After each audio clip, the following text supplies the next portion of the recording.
Tarian, sebagai bentuk seni yang penuh irama dan telah mengakar kuat dalam sejarah manusia, melampaui batas budaya.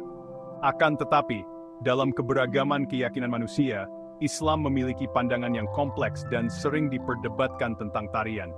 Video ini akan membahas sudut pandang Islam tentang tarian, untuk memberikan pemahaman tentang topik yang beragam ini. Kita akan menelusuri sumber utama panduan Islam, Al-Quran dan Hadits, dengan mempelajari ayat-ayat yang relevan dan tradisi Nabi. Selanjutnya, kita akan mempelajari beragam pendapat dari para ulama Islam yang terkemuka, dengan mengakui spektrum pandangan yang telah membentuk wacana ini. Dengan mengkaji prinsip-prinsip dan nilai-nilai yang mendasari ajaran Islam tentang tarian, kita dapat lebih memahami kompleksitas bentuk seni ini dalam konteks iman dan spiritualitas. Al-Quran, kitab suci umat Islam, tidak secara langsung melarang tarian.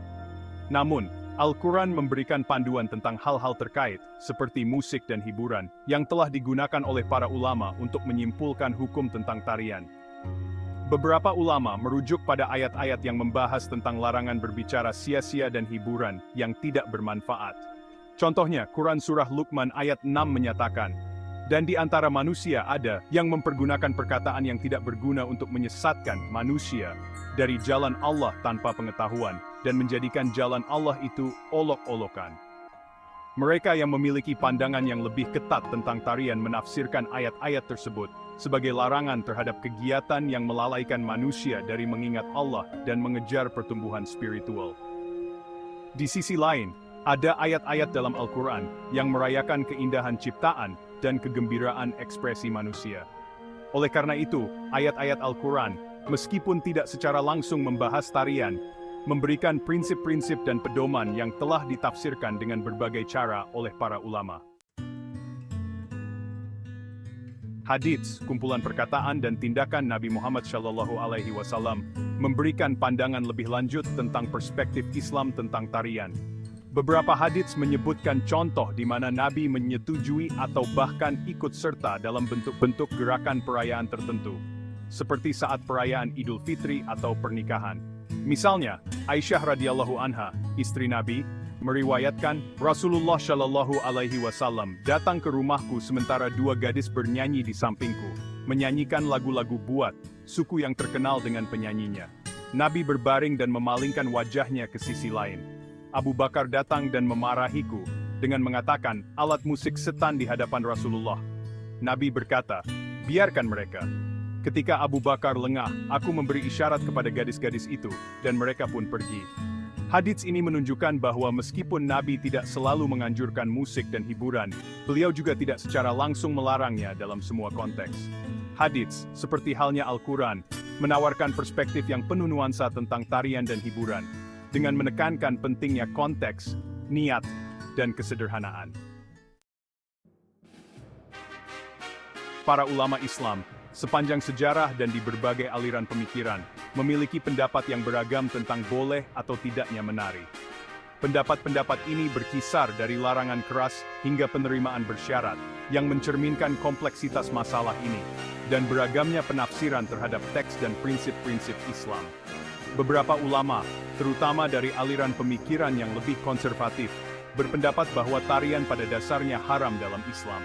Mereka berpendapat bahwa tarian seringkali mengarah pada fitnah, godaan atau perselisihan, melalaikan ibadah, dan mendorong perbuatan tidak bermoral. Ulama lain, meskipun mengakui potensi bahaya yang terkait dengan tarian, mengambil pendekatan yang lebih bernuansa. Keragaman pendapat ulama ini menyoroti pentingnya mencari ilmu dari ulama Islam yang berkualitas dan memahami alasan di balik perbedaan sudut pandang. Para ulama yang membolehkan tarian dengan syarat-syarat tertentu, menekankan pentingnya mematuhi pedoman Islam untuk memastikan bahwa kegiatan tersebut tetap berada dalam batas-batas apa yang dianggap halal atau diperbolehkan. Syarat-syarat ini seringkali berkaitan dengan aspek-aspek berikut. Pertama, pemisahan gender. Tarian harus dipisahkan berdasarkan gender, dengan laki-laki dan perempuan tampil secara terpisah untuk menghindari potensi ketidakpantasan atau godaan. Selanjutnya, kesopanan dalam berpakaian dan bergerak. Penari harus berpakaian sopan, menutupi aurat mereka, yaitu bagian tubuh yang harus ditutupi dalam Islam, dan gerakan mereka harus terhindar dari unsur-unsur yang sugestif atau provokatif. Selain itu, ketiadaan alat musik seringkali disebutkan, karena banyak ulama menganggap alat musik haram, atau setidaknya tidak dianjurkan dalam Islam. Terakhir, tujuan dari tarian harus sejalan dengan nilai-nilai Islam, seperti merayakan hari raya keagamaan, mengekspresikan warisan budaya, atau meningkatkan kesehatan fisik. Sangat penting untuk berkonsultasi dengan ulama Islam yang berpengetahuan untuk memahami pedoman dan hukum khusus yang relevan dengan komunitas dan keadaan seseorang. Isu musik dalam Islam terkait erat dengan diskusi tentang tarian. Banyak ulama yang memiliki pandangan yang lebih ketat tentang tarian juga menganggap sebagian besar bentuk musik haram. Mereka berpendapat bahwa musik dapat memiliki efek memabukkan pada hati, melalaikan manusia dari mengingat Allah, dan berpotensi mengarah pada pikiran dan tindakan yang tidak bermoral. Namun, ulama lain, meskipun mengakui potensi bahaya dari jenis musik tertentu, mengambil pendekatan yang lebih bernuansa. Mereka berpendapat bahwa boleh atau tidaknya musik bergantung pada faktor-faktor seperti alat musik yang digunakan, liriknya, dan dampak keseluruhannya pada pendengar. Perdebatan tentang musik dan pengaruhnya terhadap moralitas adalah hal yang kompleks dan beragam. Pada akhirnya, masalah musik, seperti halnya tarian, memerlukan pertimbangan yang cermat terhadap prinsip-prinsip Islam, pendapat ulama, dan refleksi pribadi. Dalam Islam, niat memainkan peran penting dalam menentukan boleh atau tidaknya suatu tindakan. Nabi Muhammad SAW bersabda, "Segala amal itu tergantung niatnya, dan setiap orang hanya mendapatkan sesuai dengan niatnya," sebagaimana diriwayatkan dalam Sahih Bukhari. Prinsip ini berlaku sama dalam ranah tarian dan hiburan. Jika niat dibalik melakukan tarian itu murni, seperti mencari kesenangan yang halal, merayakan hari raya keagamaan, atau melestarikan warisan budaya, dan dilakukan dalam batas-batas pedoman Islam, maka hal itu dapat dianggap diperbolehkan. Namun, jika niatnya adalah untuk mencari perhatian, memuaskan kesombongan, atau terlibat dalam perilaku yang bertentangan dengan nilai-nilai Islam, maka bahkan bentuk tarian yang tampaknya diperbolehkan pun bisa menjadi haram. Konteks di mana tarian dilakukan juga penting. Oleh karena itu, ketika mempertimbangkan boleh atau tidaknya menari, penting untuk memeriksa tindakan lahiriah dan niat batiniah, memastikan bahwa keduanya sejalan dengan prinsip-prinsip dan pedoman Islam. Di dunia yang terglobalisasi saat ini, umat Islam menjumpai beragam bentuk tarian, mulai dari tarian budaya tradisional hingga gaya kontemporer modern. Munculnya media sosial dan platform online semakin meningkatkan paparan terhadap berbagai bentuk tarian dan juga memunculkan tren dan tantangan baru. Bagi umat Islam yang menavigasi lanskap ini, penting untuk menyikapi tarian dengan bijaksana dan arif.